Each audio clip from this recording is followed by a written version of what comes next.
저희들이 본문을 가지고 천국의 계단이라는 큰 제목 가운데 두 번째 주제입니다. 첫 번째는 자기 부인이 작은 제목이었고 주제였고, 두 번째는 하나님의 손길, 천국의 계단, 하나님의 손길, 그리고 그 오늘 마지막 시간입니다. 예수님께서는 자신이 대제사장들과 서기관들에게 넘겨지실 것을 아셨습니다. 그리고 대제사장들과 서기관들에게 넘겨주는 그 주체는 제자들도 또 백성들도 이렇게 여러 부류의 사람들이 되는 거죠. 그런데 그 넘겨주기는 하지만 예수님은 그 이면에 흐르는 하나님의 손길을 동시에 바라보고 계셨다라는 것입니다. 그래서 우리들이 지금 살펴보고 있는 구절의 말씀이 33절입니다. 33절에 보면 인자가 대제사장들과 서기관들에게 넘겨짐에 그들이 죽이기로 결의하고, 여기에서 굉장히 중요한 두 가지 의미가 등장하게 됩니다. 첫 번째는 뭐냐면 예수님의 하나님의 손길, 섭리의 그 관점에서 첫 번째가 뭐냐면 속죄 제물로서의 역할, 그 손길이 느끼고 있다는 것입니다. 두 번째는 뭐냐면 율법의 완성자로서의 역할입니다.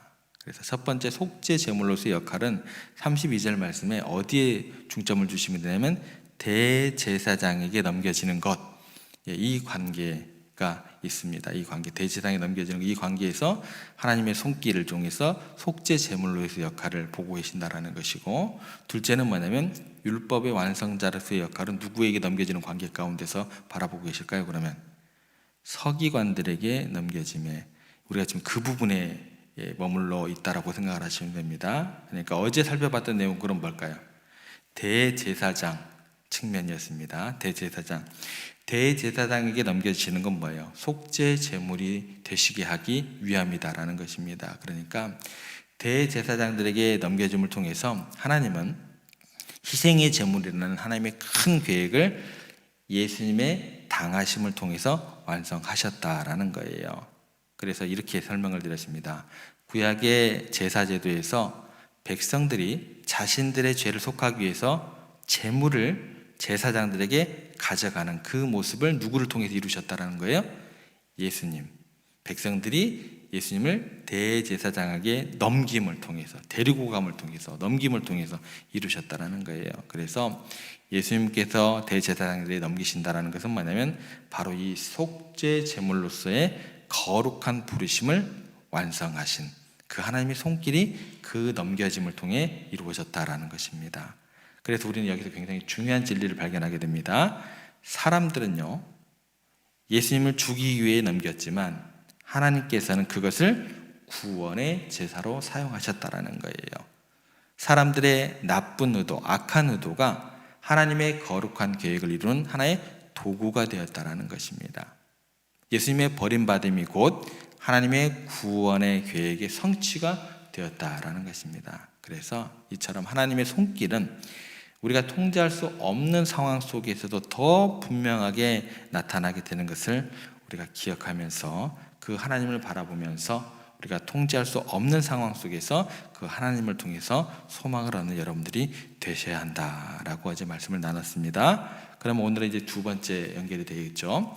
예수님께서 당하실 일들 중에 서기관들에게 넘겨지신 이 부분을 오늘 살펴보면 됩니다. 그래서 그 속에 나타나는 하나님의 손길은 율법의 완성자로서의 역할이다라는 것입니다. 오늘 이 내용을 살펴보겠습니다. 33절에 보면 인자가 대제사장들과 서기관들에게 넘겨짐에 그들이 죽이기로 결의하고, 이렇게 나옵니다. 서기관들에게 넘겨졌다라는 것은 이제 어떤 것을 의미할까요? 그 질문에 우리가 대답하면 되겠죠. 예수님께서 서기관들에게 넘겨졌다는 표현은 단순히 사람들이 그분을 배신하고 넘긴 것을 의미하지는 않습니다. 1차적인 그 내용은 있겠지만서도 서기관들이라는 사람들은 율법을 연구하고 가르치고 그걸 해석하는 전문가들입니다. 그러니까 서기관들에게 넘겨졌다라는 것은 뭐냐면 율법과 하나님의 계획 안에서 중요한 의미를 가진다라고 이해를 하시면 됩니다. 그러니까 예수님께서 서기관들에게 넘겨졌다라는 것은 뭐냐면 서기관들이, 그 시작이 이렇습니다. 서기관들이 율법을 근거로 예수님을 죄인으로 규정을 했고, 그 규정된 그 바탕하에 예수님을 죽이기로 결의하는 그 흐름으로 연결된다라는 거예요. 그리고 이것은 그분을 억울하게 죄인 취급하게 되는 그런 사건이었지만 이것은 결과적으로 뭐가 된다? 하나님의 구원의 계획의 일부가 된다라는 것입니다. 서기관들이 이제 율법을 근거로 예수님을 죄인으로 규정하고 죽이기로 결의했지만 얼핏 보면 이것이 굉장히 부당한 일로 이제 느껴지게 된다라는 것입니다. 억울해요, 예수님 입장에서는. 근데 죄가 없으신 예수님께서 어찌 율법을 어겼다고 그렇게 할 수 있을까라는 거예요. 그런데 바로 이 지점에서 우리는 하나님의 놀라운 섭리를 발견할 수 있게 된다는 것입니다. 이 섭리를 우리가 이해하기 위해서는 율법에 있어서 두 가지 측면을 먼저 좀 생각을 해보셔야 돼요. 그 두 가지 측면의 핵심적인 목적을 이해하시면 이 비밀이 풀린다는 것입니다. 첫 번째는 뭐냐면 율법이라는 것은요, 우리의 죄를 드러내는 거울과도 같습니다. 그러니까 우리가 거울 앞에 딱 서면 어디에 뭐가 묻어 있고 뭐 이런 것들을 바라보는 것처럼 우리의 모습이 그대로 드러나듯이 율법은 이것이 죄다라고 명확하게 보여주는 하나님의 기준이 됩니다. 그리고 우리는 이 거울을 볼 때마다 우리 자신의 불완전함 그리고 죄성을 발견하게 된다라는 거예요. 그래서 아무리 의로운 사람이라 해도 율법의 기준에서 완전히 온전해질 사람은 없다라는 게 율법의 목적이다라는 것입니다. 두 번째로 뭐냐면 율법이라는 것은 뭐냐면 율법에 대한 그 죄에 대한 형벌을 율법에는 규정을 합니다. 그래서 죄의 싹은 사망이다. 많이 들어보셨죠? 이 말씀처럼 율법은 죄에 대한 대가가 죽음이라는 것을 분명하게 선포합니다. 이것이 율법의 엄중한 요구입니다. 그래서 죄에는 반드시 그에 따르는 합당한 형벌이 따라오는 것이다 라는 것입니다. 그렇다면 예수님께서 어떻게 이 율법을 완성하셨을까라는 그 질문에 율법의 완성을 위해서는 이 두 가지 조건을 충족시키면 되는 거예요. 이게 필요하다라는 거예요. 이걸 누가 이루셨다라는 거예요? 예수님께서 이루셨다라는 것입니다. 첫 번째 뭐냐면 율법의 모든 요구사항을 완벽하게 지키면 된다라는 것이죠. 율법의 한 조항이라도 어기면 모든 율법을 어긴 것과 같다고 성경을 통해서 말씀하십니다. 그만큼 완벽한 순종이 요구되는 거예요. 그리고 둘째는 뭐냐면 율법을 어긴 죄에 대한 형벌을 완벽하게 치르면 된다라는 거예요. 그래서 죄에는 반드시 그에 따르는 합당한 대가가 따르기 때문이다라는 것입니다. 이 두 가지를 누가 이루셨다라는 거예요? 예수님께서 이루셨다라는 것입니다. 예수님께서 완벽한 흠이 없는 이 땅에서 단 한 번도 죄를 범하지 않으시고 완벽한 삶을 사심으로써 율법의 첫 번째 요구를 이루시게 됩니다. 그리고 동시에 십자가에서 우리의 모든 죄를 자신의 것으로 온전히 취하시고 우리가 받아야 할 형벌을 대신 받으시고 죽으심으로 율법이 요구하는 형벌도 완전히 감당하심으로 율법의 두 번째 요구를 이루셨다라는 것입니다. 이 두 가지가 완전히 충족이 돼야 돼요. 그래서 로마서 10장 4절에는 이렇게 증거를 하게 됩니다. 그리스도는 모든 믿는 자에게 의를 이루기 위하여 율법의 마침이 되시니라.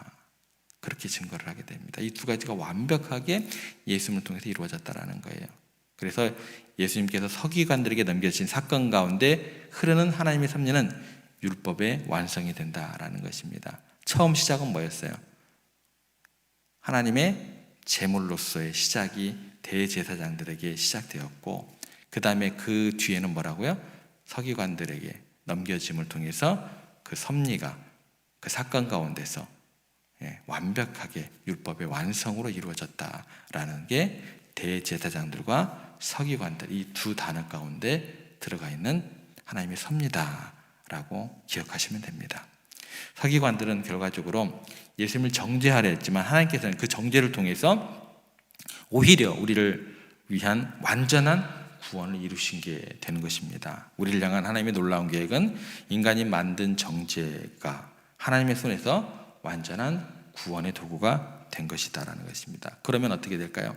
겉으로 보기에는 실패 같아 보여요. 좌절 같아 보여요. 근데 그 속에서는 하나님의 완벽한 구원의 계획이 담겨 있었던 것입니다. 그러니까 예수님은 묵묵히 그 길을 베드로가 가지 마라 그러고 제자들이 가지 마라 그러고 그런데 그 길을 감당하시면서 하나님의 섭리를 바라보시면서 이루실 일을 바라보시면서 하나님의 그 뜻을 향하여 묵묵히 걸어가시게 된다라는 것입니다. 아무리 생각해도 예수님의 삶 전체는 사람들이 마음대로 넘겨주고 남들이 자기 마음대로 결의하고 판결해서 사람들의 뜻대로 생명을 끊었던 것처럼 보이지만 철저하게 그 모든 순간 가운데는 누구의 주권이 들어가 있어요? 사람들의 주권은 없어요. 하나님의 주권 안에 있었고 하나님의 손길을 벗어난 것이 아니다라는 것이 되는 것입니다. 이 놀라운 진리를 여러분들의 마음 가운데 꼭 새기셔야 됩니다. 하나님을 사랑하고 하나님의 뜻대로 살기로 결심하는 모든 자들에게는 모든 것이 합력하여 선을 이루시는 하나님이신 걸 믿으시기를 바랍니다. 그 믿음이 있어야 여러분의 삶의 자리에서 마음 가운데 평안이 주는 거예요. 그 믿음이 있어야 내가 오늘 살아가는 삶에서 무엇을 맛보는 거예요? 천국을 맛보고 누릴 수 있는 그 발걸음을 걸을 수 있다는 것입니다.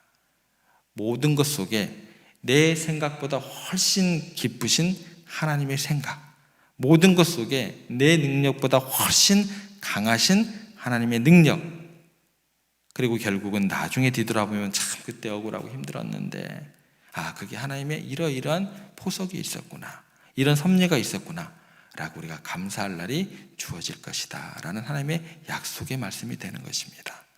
오늘 여러분들의 자녀들에게 일어나는 일, 혹시 여러분들의 경제적으로 어려움을 당하는 일, 또 관계 속에서 너무나 억울한 일을 당하는 그 모든 일들, 그 모든 것을 다 합쳐도 예수님께서 넘겨지고 결의되고 끌려다니시고 당하신 것만큼은 아닐 것입니다. 그런데 예수님은 너무너무나 고통스럽게도 억울한 일을 당하셨지만, 너무나 불의한 일을 당하셨지만 그것이 하나님의 의를 이루는 하나님의 방법이요 하나님의 섭리가 있음을 믿으셨다라는 것입니다.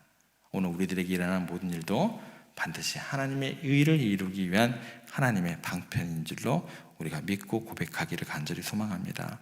하나님께서 역사를 주관하시고 우리 인생을 다스리고 만드시는 분이기 때문에 전능하시고 전지하신 하나님이 몰라서 우리에게 그런 일을 당하게 하거나 힘이 없어서 우리가 그런 일을 당하게 내버려 두실 리가 없는 분이십니다. 모든 것을 완벽하게 짜 맞추셔서 하나님의 섭리에 대한 그런 것들을 이루어 가실 줄 믿고 그 확신 가운데 거하시기를 바랍니다. 그래서 성경의 이야기를 보면 모든 사건은 뭐예요? 하나님의 섭리가 있습니다. 그래서 제가 항상 얘기하는 목회 철학 5가지 중에 사건을 무엇처럼? 섭리처럼 바라볼 수 있는 우리 세종의 모든 성도들이 되셔야 할 것입니다. 그래서 우리는 사건을 섭리처럼 바라볼 때 우리는 뭐예요? 오늘 하루 행복할 수 있어요. 나는 행복합니다.